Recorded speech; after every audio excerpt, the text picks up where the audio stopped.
2025년 우리에게 예수님의 문으로 들며 날며 떡을 떼는 삶의 목표를 주셨습니다. 이를 위해 우리에게 향기교회 공동체에서 교제하고 또 때마다 하나님의 진리의 말씀을 깨달아 알아서 영의 양식을 함께 먹고 속사람이 자라도록 하나님이 우리에게 특별한 은혜를 약속하셨습니다. 하나님이 우리에게 주신 이 축복은 구체적으로 우리에게 기도를 통하여 계속 공급되어지게 되어 있습니다. 성경 66권의 모든 믿음의 사람들의 공통점이 기도의 사람이었다는 것입니다. 아브라함도 이삭도 야곱도, 특별히 야곱처럼 야복강에 생명 거는 기도, 요셉도 모세도 여호수아도 다 기도의 사람들이었죠. 예수님도 습관을 따라 기도하셨습니다. 사도 바울도 기도의 사람이었죠. 기도에 힘써야 될 이야기를 성경은 수없이 반복해서 우리에게 교훈하고 있습니다. 왜냐하면 하나님이 우리에게 주신 모든 축복이 기도를 통해 우리에게 공급되어지기 때문이죠. 그럼에도 불구하고 기도는 참 어렵게 느껴지고 또 기도하는 일이 쉽지가 않다는 생각이 들 때가 참 많습니다. 그런데 또 성경은 끊임없이 우리에게 기도에 대해서 권면하고 명령하고 또 약속하고 있습니다. 반드시 구하고 찾고 두드리면 얻게 되고 찾게 되고 열리게 될 것이라고 약속을 하고 계시죠. 왜 그럴까요? 배가 물 위에 떠 있으면 자유롭게 마음껏 항해를 할 수 있지만 모래 위에 있으면 아무 쓸모없이 아무런 역할을 할 수가 없죠. 그런데 이런 모래 위에 있는 배를 보고 인생의 전환점을 맞았다는 카네기의 전기의 내용이 소개됩니다. 이 그림을 본 순간, 이 그림에 쓰여져 있는 글을 읽는 순간 밀물은 반드시 들어온다. 그날 나는 바다로 나가리라. 밀물만 들어오면 이 배는 다시 자유롭게 바다를 항해하고 쓸모있게 된다는 거죠. 우리의 삶에 이 바다 위에 있는 모래 위에 있는 배처럼 아무런 힘을 쓸 수가 없는, 아무런 길이 보이지 않고 희망이 보이지 않는 그런 절망적인 상황에 놓일 때도 있습니다. 이렇게 예배드리러 오는 발걸음이 마음에 희망이 있고 기쁨이 있고 평안이 있고 감사가 있어서 찬양하며 오는 사람들도 있지만 동시에 누구도 해결해 줄 수 없는 무거운 멍에를 짊어지고 여러 아픔과 고통 속에 오신 분도 있을 수 있습니다. 언제나 나는 문제가 없을까라는 생각이 끊임없이 머릿속에 떠나지 않는 문제의 연속을 살아가는 사람들도 있죠. 그러나 사실 아무리 내가 아무것도 할 수 없는 어려운 상황이라 할지라도 이 배와 같이 다시 밀물만 들어오면 다시 언제든지 넓은 바다를 항해하고 쓸모있는 자유로운 역할을 할 수 있는 것처럼 우리 삶에 아무리 문제가 많다 할지라도 기도하면 반드시 밀물이 밀려와 이 배를 바다에 띄우는 것처럼 하나님께서 그 문제를 반드시 기회로 만드시고 그 문제를 축복의 산실로 변화시키신다고 성경은 약속을 하고 있습니다.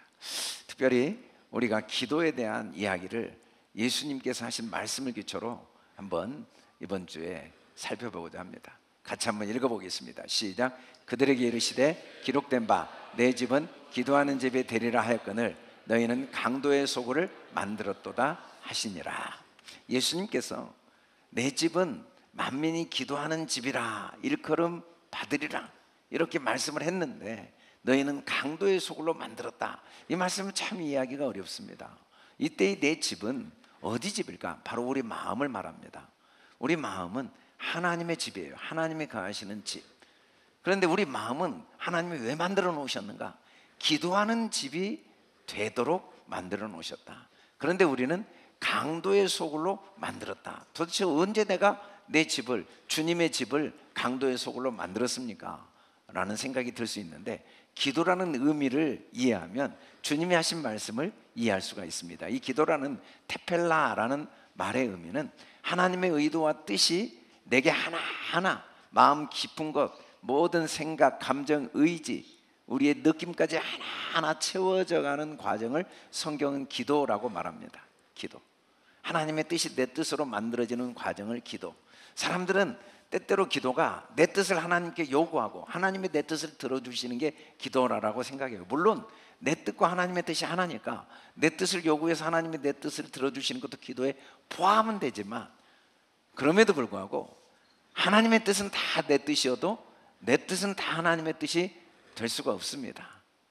하나님의 뜻은 다 내 뜻이 되어야 되지만 내 뜻이 다 하나님의 뜻이 되어버리면 큰 문제가 생깁니다. 어린아이가 자기 뜻대로 모든 걸 들어줄 부모를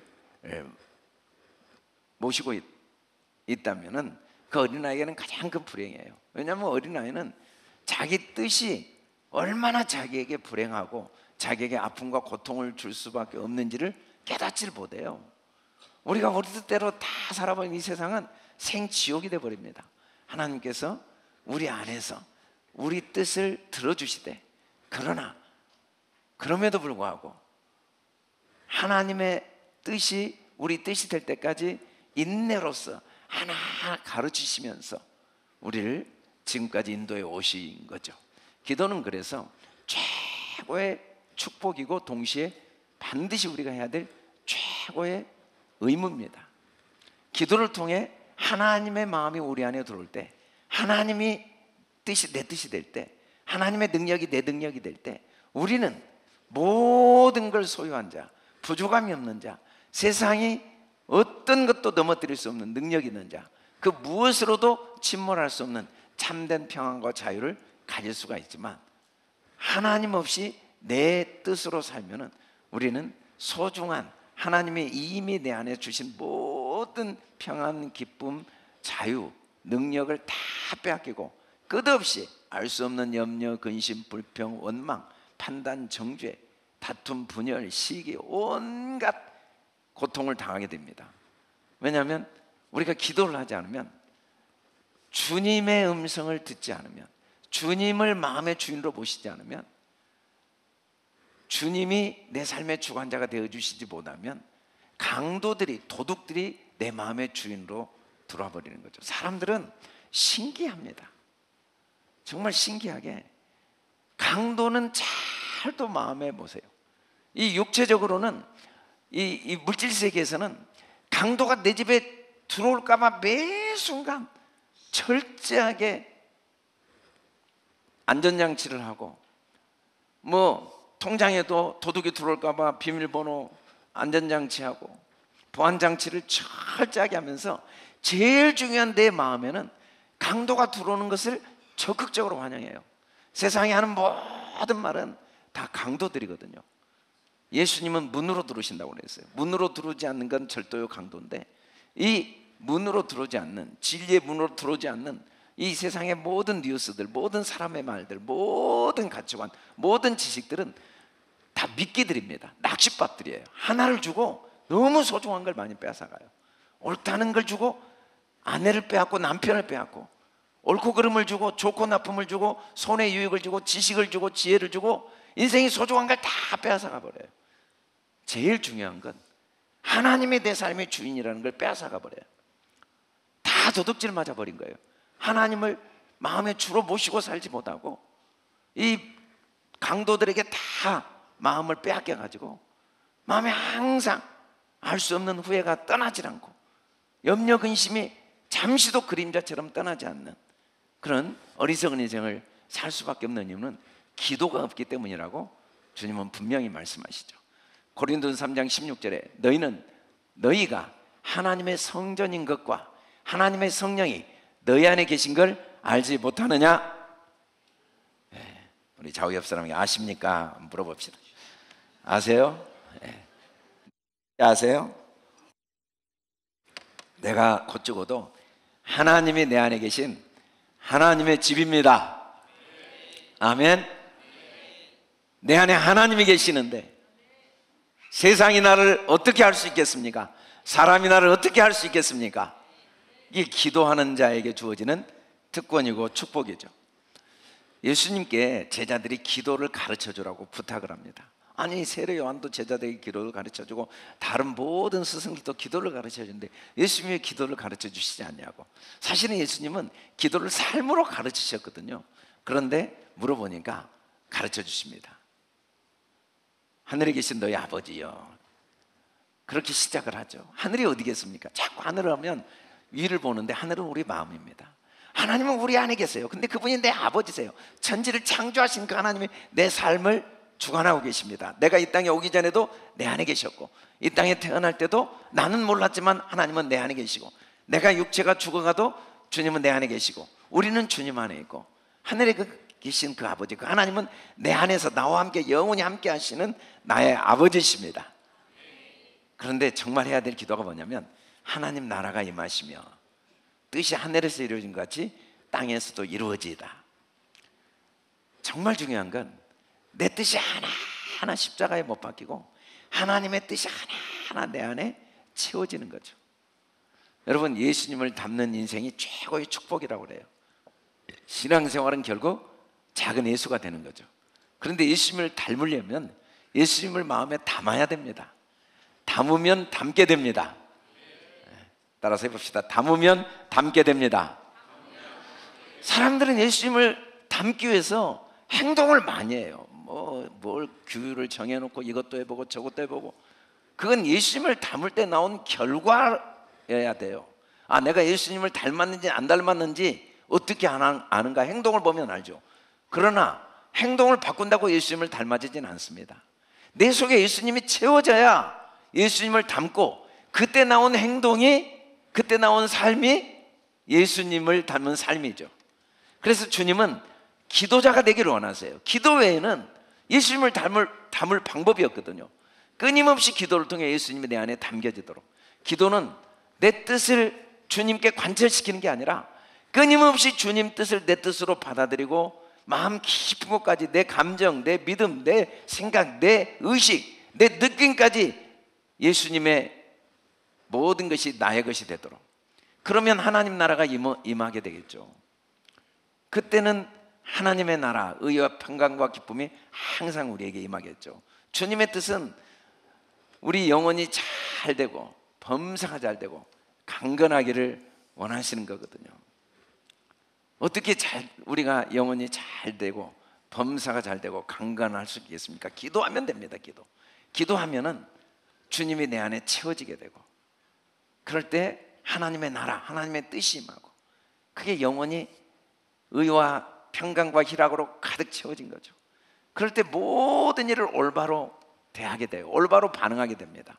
상황을 바꿔서 변화된 변화는 의미가 없지만 내 내면이 영혼이 잘 돼서 기도로 주님의 뜻이 내 뜻이 될 때 상황은 변하지 않을 수가 없어요. 범사가 다 때마다 그 속에 하나님의 내게 주신 손길, 사랑의 손길, 선하신 뜻, 그 기뻐하신 뜻이 보이지 않을 수가 없어서 잘 되지 않을 수가 없고 강건하지 않을 수가 없게 된다는 거죠.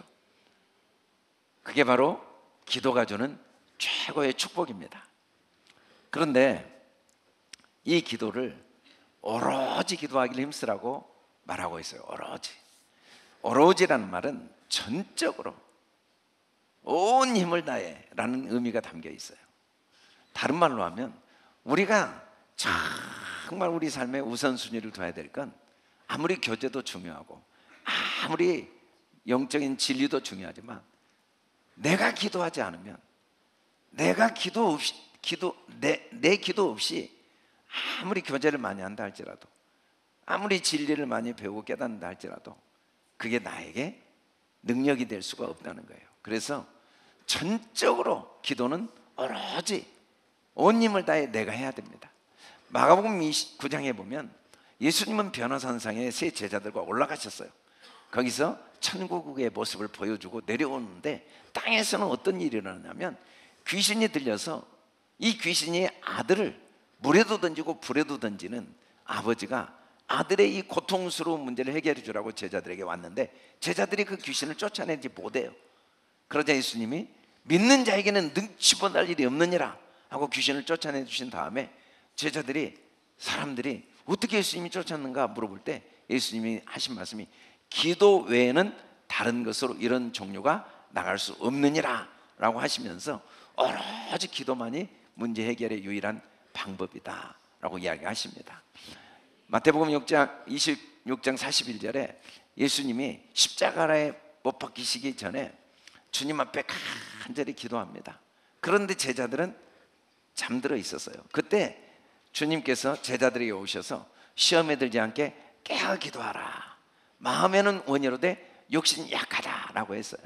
그때 이 깨어는 졸고 잠들어 있는 걸 깨어 기도하라는 의미가 아닙니다. 이때 깨어는 기도는 오로지 기도해야 돼요.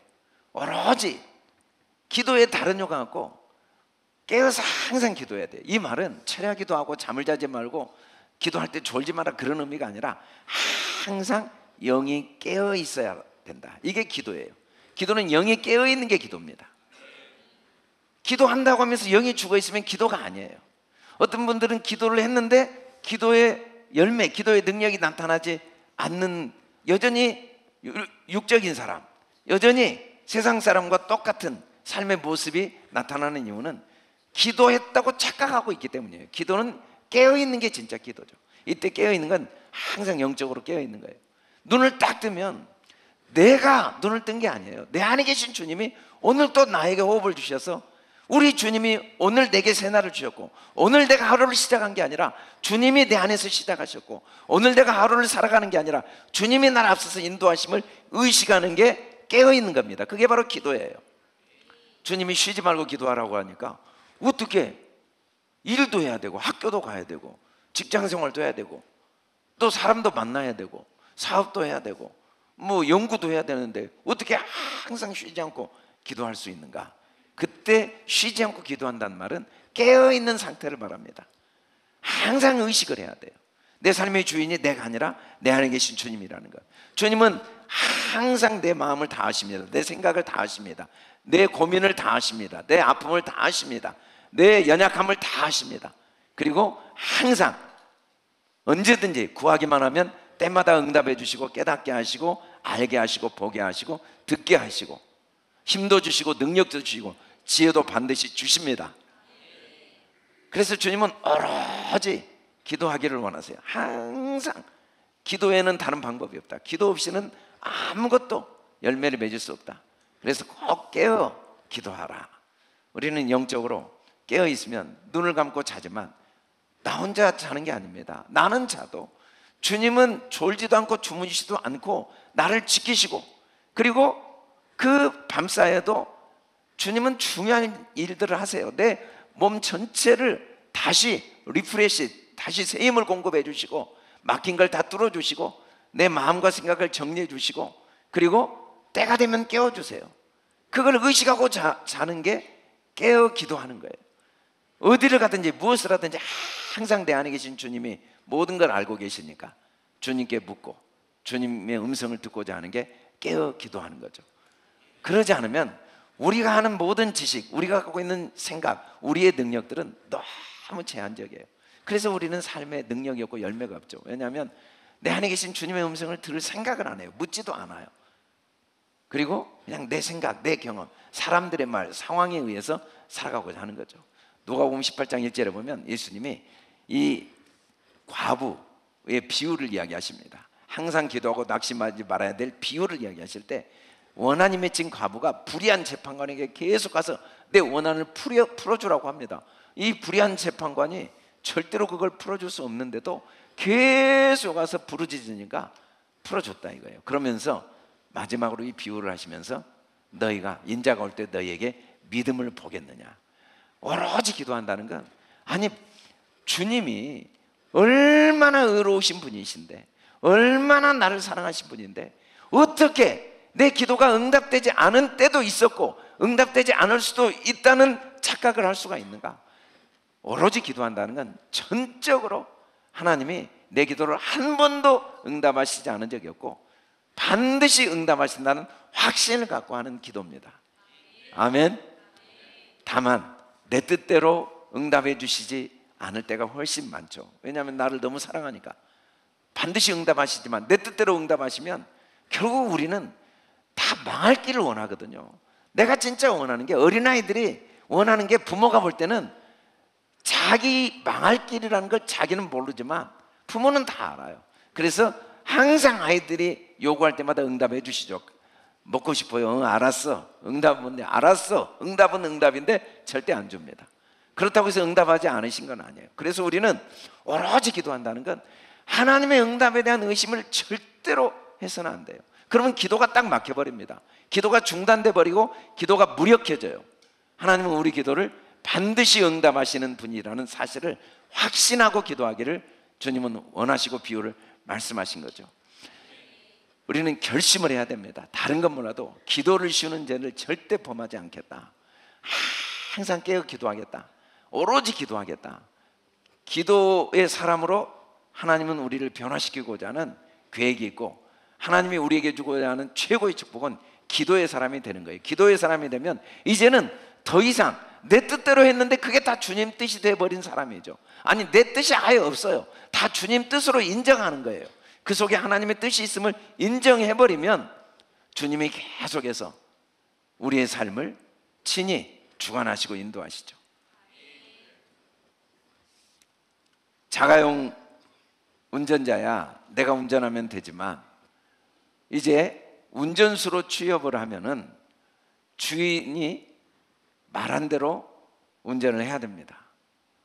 우리는 내 삶을 내가 운전할 특권이 있지만 내가 주인이 아니에요. 우리 주님이 내 삶의 주관자가 되시고 책임자가 되시고 주인이 되십니다. 그래서 항상 주님의 뜻을 인정하고 주님의 뜻을 깨닫고 주님의 뜻대로 운전하고자 하면은 주님이 우리 삶을 가장 안전하고 가장 좋은 길로 매 순간 인도하실 수밖에 없는 거죠.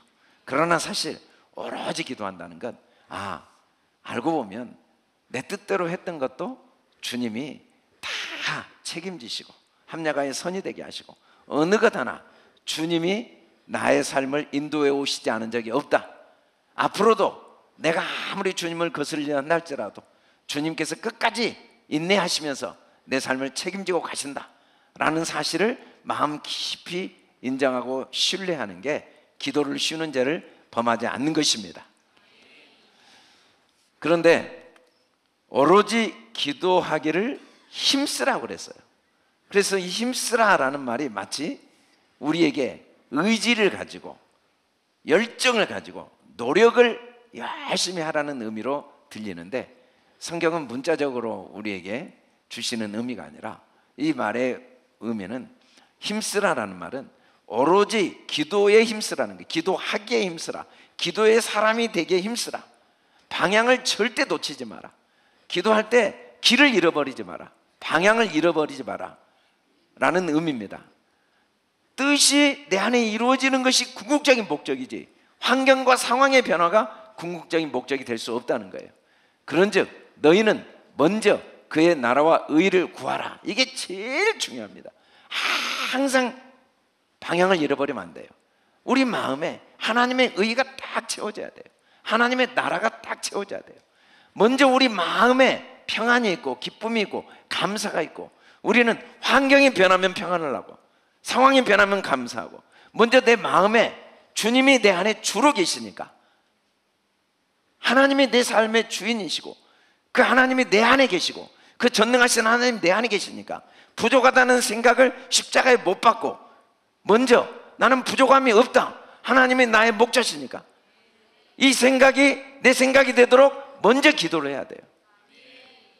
나는 못할 게 없다, 능력 주시는 주님이 내 안에 계시니까 우리는 뼛속까지 나는 못한다는 생각이 가득합니다. 뭐 좀 하라면 나 못해요, 나 기도 못해요, 나 전도 못해요, 나 선교 못해요, 나 기도 못해요. 이 뼛속까지 이 죄악된 생각, 이 강도에게 도적 맞은 생각, 이게 먼저 십자가에 못 박히고 주님 내 안에 계셔.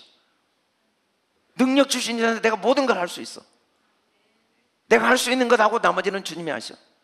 뭐 좀만 하면 저는 돈 없어요, 시간 없어요, 경험 없어요, 지식 없어요. 없다는 생각이 뼛속까지 차 있습니다. 그러나 그걸 십자가에 먼저 못 박아야 돼요. 돈이 생긴 다음에, 능력이 생긴 다음에, 경험이 생긴 다음에, 그러면 또 다른 부족한 게 보여요. 끝없이 부족한 게 보여요. 우리는 부족한 게 존재하지 않아요. 주님이 필요한 건 이미 주셨어요. 주시지 않는 건 다 지금 필요하지 않아서 안 주신 거예요. 없는 것으로 하라고 하신 게 아니에요. 있는 것으로 드리고, 있는 것으로 섬기고, 있는 것으로 사랑하고, 있는 것으로 기도하고, 있는 것으로 내가 할 수 있는 일을 최선을 다할 매 순간 이 훈련, 이게 우리의 간절한 기도예요. 눈만 뜨면 시간 없어, 돈이 없어, 돈만 좀만 더 있으면 능력이 없어, 경험이 없어, 사람이 부족해, 은혜가 부족해. 눈만 뜨면 없어. 이걸 날마다 십자가에 못 박고 눈만 뜨면 자연스럽게 먼저 내 안에 있어. 능력이 있어. 하나님이 내 안에 계시니까. 시간이 있어, 돈이 있어, 경험이 있어. 주님이 내 안에 계시니까.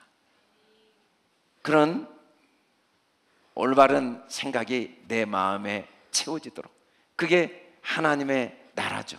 하나님의 나라. 나는 평안해, 나는 기뻐, 나는 행복해. 그게 하나님의 나라죠. 그의 나라와 그의 의, 하나님의 뜻. 하나님의 뜻은 명백해요. 그 하나님의 뜻을 먼저 구하면, 상황이 좋아지면 기뻐하고, 문제가 해결되면 감사하는 게 아니라 이미 하나님께서 그 모든 것 속에 내 기도가 가장 완벽하게 응답되었으니까 눈에 보이는 결과는 그 다음이고, 먼저 구한 것을 응답하신 주님께 감사하고, 내 삶을 주관하시는 주님께 감사하고 기뻐하고, 또 그 주님을 끊임없이 의지하는 의를 구하라는 거죠. 예수께서 힘쓰고 애쓰고 더욱 간절히 기도하셨다. 이 십자가를 앞에 두고 주님이 간절히 기도하신 건 뭡니까? 먼저 그의 나라와 의가 내 마음에 가득 채워지도록. 사람들이 와서 예수님을 붙잡아 가려고 할 때 베드로는 그 사람 말고라는 이 제사장의 병사의 귀를 칼로 잘라버립니다. 그때 예수님이 그런 이야기를 하세요. 내가 당장에 12두령을 불러 이들을 다 멸할 능력이 없는 줄 아느냐? 예수님이 십자가에 못 박혔을 때 사람들이 네가 하나님의 아들이거든 내려와봐라 라고 할 때 예수님이 거기서 내려올 능력이 없어 십자가에 못 박힌 게 아닙니다. 간절히 기도했어요. 힘썼어요. 절대로 방향을 잃지 않았어요. 갑자기 방향을 잃어버리고 그래 내가 한번 내려볼게 그러지 않고 아버지여 내 뜻대로 마옵시고 아버지 원대로 되기를 간절히 원합니다. 내 원대로 마시고 아버지 원대로. 이 기도의 방향을 절대로 놓치지 않았어요. 예수님이 힘쓰고 애쓰고 간절히 기도했다는 건 중심이 절대 흔들리지 않은 거예요. 어떤 경우에도. 오늘 우리가 본 영상의 리노 선교사도 중심이 흔들리지 않은 거예요. 아니 하나님 해도 너무하시지 않습니까? 결혼했는데 믿음으로 결혼했는데 난임 부부라뇨 하고 포기를 해버렸는데 기적같이 생각지도 않았던 자연 임신이 됐어요. 얼마나 기뻤던지 뱃속에 있는 아이에게 하루 3번씩 편지를 하고 의사가 청진기로 들려주는 소리 기다리는 게 힘들어서 자기가 청진기를 사서 그 뱃속에 있는 아이의 호흡, 숨소리를 들으면서 아이를 태어나기를 그렇게 간절히 기대했는데 23주 만에 아이가 결국 사산이 돼버리고 아내마저 죽을 위기에 처한 상황이 올 때 아니 주시질 말든지 불신자들 또 아이들만 잘났더만 하나님을 위해 그렇게 예배하고 하나님을 그렇게 의지하고 하나님께 그렇게 간절히 기도했는데 어떻게 아이를 주시지를 말든지 그 아이를 다시 걷어와서 이런 고통과 아픔을 겪게 합니까? 라고 내 뜻을 내 생각을 주장할 수도 있었지만 그럼에도 불구하고 하나님의 선하심을 믿기로 하나님을 예배하기로 결심한 기도, 그게 힘쓰니라. 중심이 흔들리지 않는 환경과 상황 때문에 하나님께 대한 믿음이 흔들리지 않고 하나님에 대한 신뢰가 흔들리지 않고 하나님이 내 삶의 주인임을 인정하는 걸 흔들리지 않는 그 자세가 성경이 말한 힘쓰니랍니다. 뭐 나무 뿌리 뽑고 막 와서 3시간 4시간 기도하고 주여 막 통곡하고 눈물 흘리고 그런 힘쓰는 정도가 아니고 아무리 그렇게 힘쓴다 할지라도 방향을 놓쳐버리면 의미가 없겠죠. 물론 방향을 잡고 그렇게 뿌리를 뽑고 기도하면 너무 좋죠. 그러나 정말 힘쓰는 건 중심이 흔들리면 안 됩니다. 우리 방향은 기도해야 돼요. 목숨 걸고 기도해야 돼요. 어떤 경우에도 더 감사하고 어떤 경우에도 더 기뻐하고 어떤 경우에도 더 주님을 신뢰하고 주님의 뜻은 변하지 않습니다. 주님 나라는 의와 화평과 희락의 나라예요. 우리에게 주님이 기도를 통하여 이 최고의 축복, 세상이 감당치 못할 최고의 축복을 주기를 원하시는 거죠. 오로지 기도하기에 힘쓰니라. 마태복음 20장 31절에 보면 소경된 사람들이 예수님께 나와서 다윗의 자손 예수여 우리를 불쌍히 여기소서라고 부르짖을 때 무리들이 이런 부정한 맹인이 와가지고 감히 예수님께 소리를 지른다고 잠잠해 하고 내쫓습니다. 그런데 더욱 소리를 지른 거예요. 주여 우리를 불쌍히 여기소서, 다윗의 자손이여 주여 주여 주여, 막 더 크게 부르는 거예요. 그러니까 예수님이 무엇을 하여 주기를 원하느냐 물어봅니다. 그때 그들이 눈을 뜨기를 원합니다. 그러자 예수님께서 그들을 불쌍히 여기사 그들의 눈을 만지시고 보게 해서 그들이 예수님을 따르게 됩니다. 여러분, 이 말씀의 의미가 무엇인가? 19세기 말 한 100몇 년 전에 이 우리 인류 역사, 지금도 뭐 큰 변화 AI 시대지만 인류 역사가 급변하는 시대에 많은 산업혁명 이후 많은 아픔과 부작용들이 많았어요. 그래서 찰리 채플린이 그런 시대의 그 아픔을 풍자하는 영화를 통해서 많은 사람들에게 이제 인기도 끌고 감동도 주었죠. 그 전에 조지 월시라는 분이 이 단편 작가로서 눈먼 자들의 나라라는 아주 짧은 소설을, 그분이 단편 소설 수십 편을 통해서 시대의 아픔을 잘 묘사했죠. 근데 이 눈먼 자들의 나라에 보면은 나라 자체가 전부 맹인들인 거예요. 한 명도 눈뜬 사람이 없어요. 그래서 이 사람들이 그 나라의 왕부터 모든 사람들의 삶은 딱 정해진 대로 사는 거예요. 남편은 남편이 해야 될 역할이 딱 정해져 있어요. 아침에 출근할 때도 1년 365일 죽을 때까지 동일한 차를 타고 동일한 길로 가서 동일한 회사에 가서 동일한 일을 하고 동일한 길로 돌아오고, 어린아이는 어린아이대로 아내는 아내대로 다 정해진 대로만. 눈이 멀었으니까 그중에 뭐 만일에 자기 마음대로 해버리면 난리가 나니까 눈이 멀어서 딱 정해진 규칙대로만 사는 나라였는데, 이웃 나라에 눈을 뜨게 하는 약이 개발됐다는 이야기를 듣고 그 과학자를 불러서 제일 먼저 그 나라 왕이 그 약을 먹게 됩니다. 그 눈을 뜨는 약을 먹었을 때 그 왕의 감격은 상상할 수가 없는 거죠. 뭐 그동안 한 번도 보지 못했던 찬란한 태양을 보고 이 찬란한 빛을 보는 그 감격, 그리고 온 우주 만물, 이 온갖 식물들, 꽃들, 뭐 동물들을 보는 그 감격, 그리고 백성들을 보는 그 감격, 나라를 보는 감격은 말로 표현할 수가 없어. 이제 뭐 우리도 드디어 눈을 뜨게 되었다. 나라 전체가 희망과 기쁨에 들떠 있었던 거예요. 그러나 이제 신약에 한계가 있고 또 돈이 비싸니까 이제 이 순서대로, 돈 많은 사람은 순서대로 하나하나 이렇게 약을 먹으면서 눈이 떠가게 됩니다. 그래서 한 젊은 부부도 이제 돈을 모아서 약을 먹고 눈을 뜨게 된 거죠. 그런데 그 남편이 정신과에 상담한 내용이 중간에 잠깐 자세히 소개돼요. 그래서 소개된 내용을 보면은 이 우울증으로, 불면증으로 잠을 못 잔다. 이유가 뭐냐 그랬더니 처음에 눈을 뜨고 자기는 깜짝 놀랐대요. 거울을 보니까 자기 모습이 이런 모습일지는 꿈에도 몰랐던 거예요. 머리카락도 몇 개 없고 얼굴 색깔도 시커멓고 자기 모습에 너무 실망을 했어요. 그런데 뭐 이런저런 많은 아픔이 있었지만 다 견딜 수 있는데 정말 고통스러운 게 아내의 얼굴을 보는 순간 자기가 생각했던 얼굴이 아닌 거예요. 눈은 쫙 찢어졌고 입술은 투툼하고 얼굴은 주근깨가 있고, 정말 자기가 눈 감았을 때 아내는 너무 자기의 최고의 이상형, 마음도 따뜻하고 부지런하고 상냥하고, 그리고 눈을 감았을 때 모습은 항상 아름다운 모습인데 눈을 뜨고 보니까 도저히 봐줄 수가 없는 거예요. 그래서 너무 고통스럽다는 이야기를 하는 거죠. 삶의 의욕을 잃어버리고 집에 들어오기가 싫고, 집에 들어와서 침대에 같이 누워있으면 그 아내의 얼굴을 보고 이야기할 수가 없고, 그래서 견딜 수가 없다고. 정신과 의사가 해줄 일이 없잖아요. 그래서 수면제 좀 처방해서 보낸 거고, 나는 도와줄 수가 없으니까 다른 데 한번 찾아가 보라고. 그리고 집에 들어왔더니 아내도 마찬가지입니다. 자기도 자기 모습이 너무 싫어요. 자기 모습을 보고 힘들어하는 남편의 모습을 대하기도 자기가 어려우니까 주방에서 아예 방으로 들어가질 않고 항상 남편을 피하고 의기소침해 있고, 그런 아내를 볼 때 너무 미안하고 고통스러운데 그렇다고 또 다시 아내의 얼굴을 다정하게 도저히 할 수는 없고, 눈을 감을 때 그때만 잠깐 행복한 거예요. 다시 옛날 아내의 모습이 눈을 감으면 떠오르고, 그 상냥한 목소리, 눈을 감았을 때 상상한 모습은 너무 아름다운데 다시 눈을 뜨면 현실 하나도 변한 게 없다는 이 고통을 자세히 묘사를 하고 있습니다. 그래서 결국은 이제 그 사람들이 눈을 뜬다는 게 무엇인가, 과연 눈을 뜬다는 게 무엇일까? 사실은 아주 미미한 감각에 기초한 지식이 눈을 뜬다는 거예요.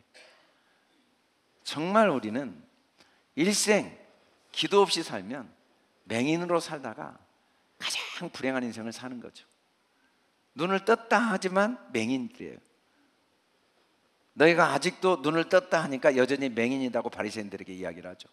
내가 눈을 뜨게, 이 눈먼 자들에게 눈을 뜨게 해주러 왔다 그러니까 바리새인들이 예수님에게, 아니 우리가 언제 맹인이냐고 그러니까, 우리가 이렇게 눈 뜨고 보고 있는데 너희가 여전히 본다 하니까 맹인이라고 이야기를 한 거예요. 기도하지 않으면 눈이 감겨버립니다. 영적인 눈이 감겨버려요. 하나님의 내 삶의 주인 대신 끊임없이 내 안에서 말씀하시고, 한순간도 나를 떠나지 않으시고 항상 나와 함께 하시고, 내 삶의 모든 과정이 은혜 아닌 게 하나도 없고, 그리고 하나님이 내 삶을 마음껏 축복하시고자 우리를 좋은 길로 인도하시는 걸 한 번도 보지 못하고 항상 줄달리기를 하는 거죠. 하나님 내 줄을 꽉 잡고, 하나님 나 따라오세요, 나 따라오세요 하고 일생 줄달리기를 하는 인생을 살 수밖에 없다는 거예요. 그리고 계속해서 낭떠러지로, 계속 골짜기로, 계속 사망의 길로 우리가 걸어갈 수밖에 없다는 거죠.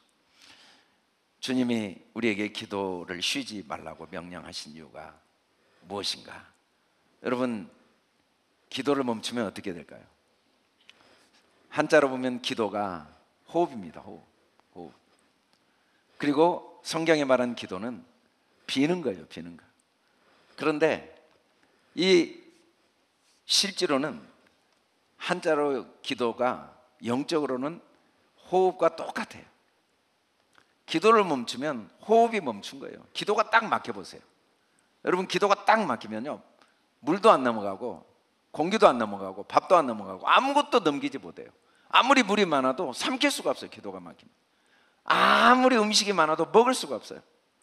아무리 신선한 공기가 들어와도 기도가 막히면 더 이상 할 수가 없어요. 기도가 막히면 결국은 죽습니다. 결국 죽게 돼요. 마찬가지입니다. 이 한자로는 빌도라고 되어 있지만 사실은 진짜 기도는 영적인 호흡입니다. 계속해서 깨어있는 거예요. 호흡이 멈추면 심장이 멈추고 죽는 것처럼 기도가 멈추면 결국 영적으로는 죽게 됩니다. 영적으로 눈이 멀게 돼요. 그래서 볼 걸 보지 못하고 보지 못할 걸 보게 되는 거죠. 창세기 3장에 보면 사람이 하나님의 말씀에 불순종할 때, 죄를 지을 때 나타나는 첫 번째 증상이 눈이 밝아진 거예요. 눈이 밝아져서 그때부터 불행하게 된 거죠. 그때부터 자기 벌거벗은 모습이 보이고, 남편의 벌거벗은 보이고, 아내의 벌거벗은 보이고, 그리고 자기 모습은 별거 아니고 아내가 나에게, 하나님이 주신 아내 때문에, 아내는 또 자기 모습은 벌거벗은 몸은 별거 아니고 뱀이 나에게 자꾸 남의 문제만 이야기하고 상황만 이야기하고. 여러분, 알고 보면 이 세상에 문제가 있을 수가 없어요.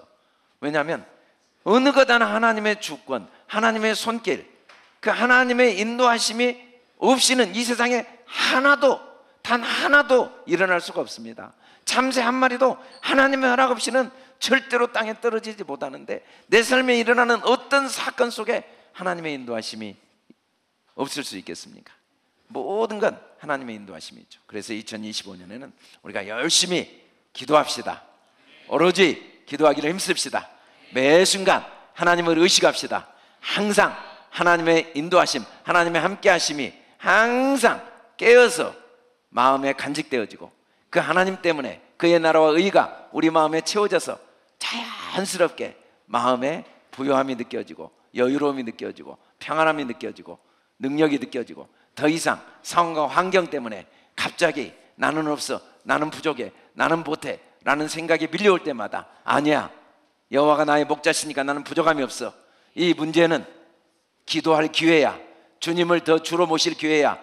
이 상황은 주님과 더 깊이 만남의 복을 받을 기회야. 내가 다시 주님을 마음에 주로 모셔서 세상이 줄 수 없는 참된 복을 받을 기회야.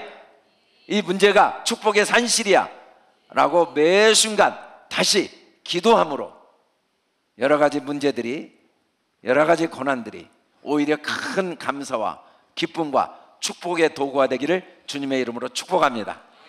그런데 아무리 기도하고 싶어도 우리 힘으로 하지 못하죠. 우리의 의식이, 우리의 생각이 도둑들이 하도 오랫동안 사로잡아 버렸기 때문에, 눈만 뜨면 내 의지와 무관하게 육신의 생각이 나를 사로잡아 버리기 때문에, 그래서 우리가 먼저 기도의 사람이 되기 위해서는 열심히 하나님의 말씀을 주야로 읊조려야 돼요. 끊임없이 말씀을 가까이 하고 말씀을 읊조리다 보면은 나도 모르게 습관적인 내 생각들이 하나하나 십자가에 못 박히고 점점 이제는 하나님을 주로 모시는 생각, 하나님 중심의 생각, 하나님의 뜻을 생각할 수가 있습니다. 그래서 아무리 기도를 많이 한다 할지라도 말씀 없이 기도하면 그게 기도가 안 돼요. 아무리 말씀을 많이 읽는다 할지라도 기도를 하지 않으면 그게 참된 말씀이, 영의 말씀이 안 돼요. 그래서 말씀과 기도는 하나입니다. 하나. 아멘.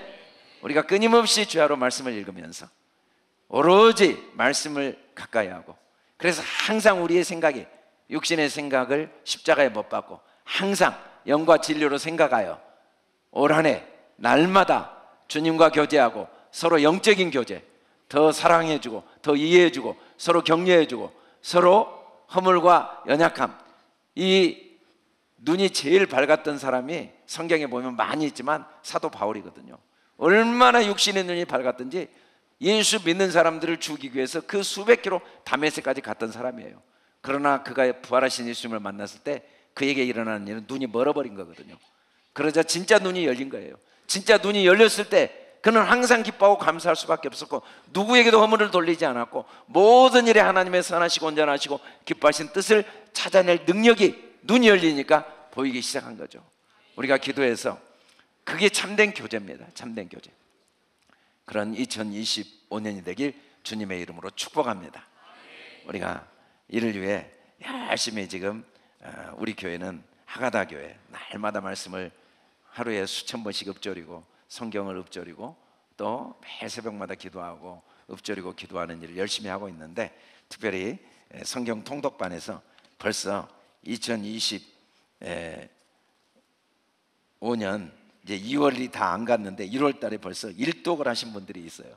그래서 우리가 본이 되고 너무 귀한 모습이어서 격려해 주시고 격려해 주고 축하해 주고 우리도 또 본받고자 하는 소원을 갖고 오늘 이 시간에 이 상품을 전달하는 시간을 가지려고 합니다. 우리 이수일 집사님, 김은영